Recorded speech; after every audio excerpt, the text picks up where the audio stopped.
Bantuan ini hanya akan diberikan sekali seumur hidup.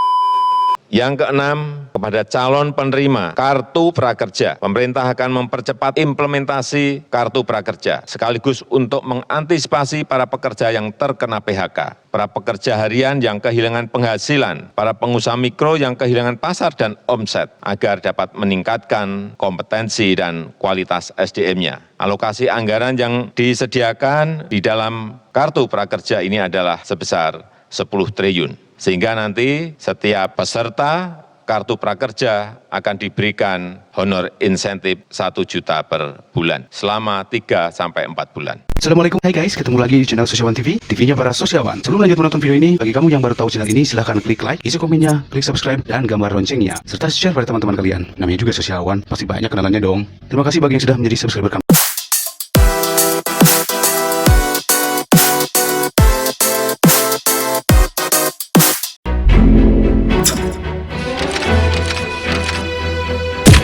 Halo, assalamualaikum warahmatullahi wabarakatuh. Salam sosiawan. Balik lagi kita akan bahas tentang kartu prakerja. Ada yang tahu kartu prakerja? Ini dia.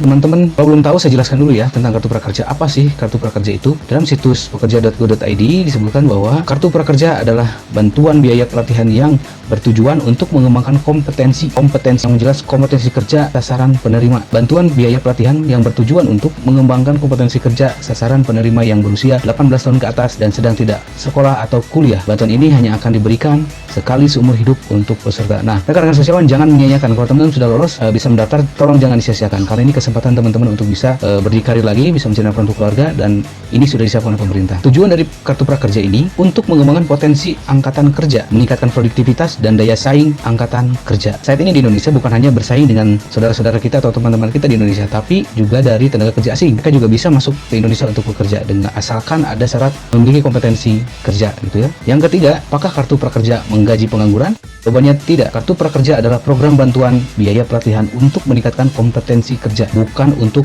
menggaji pengangguran. Nah, jadi jangan salah paham.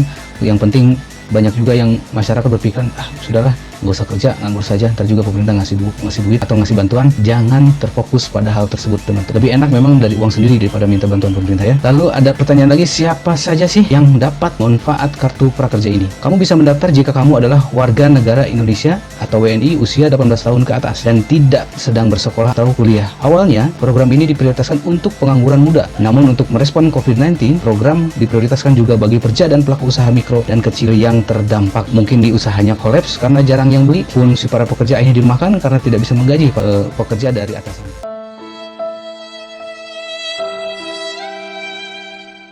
Pertanyaan selanjutnya adalah, apakah harus menganggur untuk mengikuti prakerja ini? Jawabannya adalah tidak.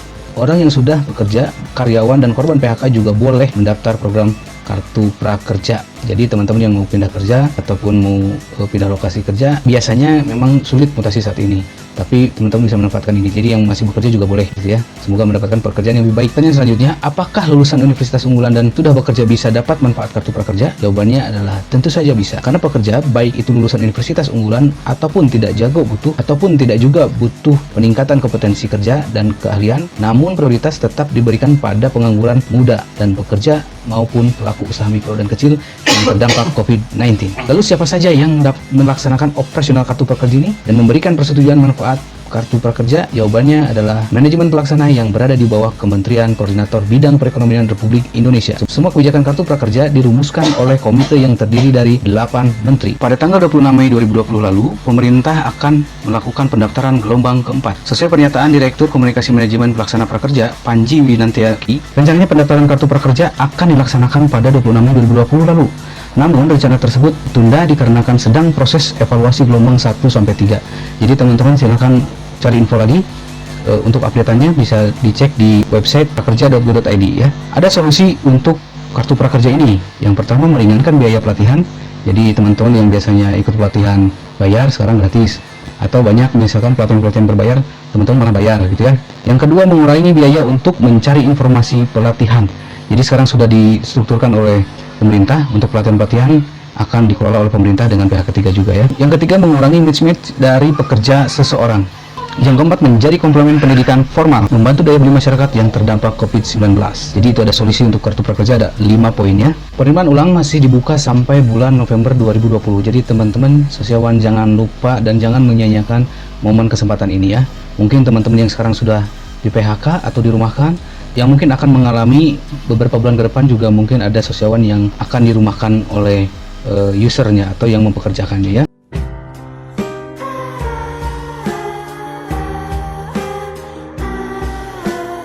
Jadi nggak usah galau, ada kartu prakerja. Pada saat pendaftaran di tahap pertama, banyak sekali yang gagal untuk lolos mendaftar dalam kartu prakerja ini. Biasanya penyebab gagal itu satu dari keliru mengisi nick. Teman-teman kalau yang nggak tahu nick di mana di KTP, ada di sudut kiri atasnya ya, itu ada nicknya. Atau sekarang itu ada nick di catatan biodatanya dengan nama, tempat tanggal dan lain-lainnya. Penyebabnya yang pertama untuk gagal mendaftar, satu biasanya keliru mengisi nick tadi, lalu kedua kualitas swap foto yang kurang bagus. Jadi teman-teman kalau nggak punya handphone yang fotonya bagus, bisa pinjam dulu lah teman, saudara, atau ya beli aja. Dan sekarang mah handphone murah juga udah bagus kameranya ya. Lalu yang ketiga, belum mengikuti tes motivasi dan kemampuan diri. Jadi kalau udah daftar, teman-teman jangan santai-santai. Coba cek terus informasi-informasinya ya. Sosiawan, bagi sosiawan yang pernah mendaftar dan lolos, kira-kira apa sih yang membuat kalian bisa lolos gitu? Barangkali ada juga teman-teman sosiawan yang belum lolos gitu kan, dan ada juga apa biasanya penyebabnya, atau mungkin mengetahui apa sebab kegagalan pendaftarannya. Teman-teman bisa komen di bawah ini ya, di bawah video ini. Silahkan, apakah untuk lolos itu memang ada syarat lain atau informasi lain yang tidak disebut oleh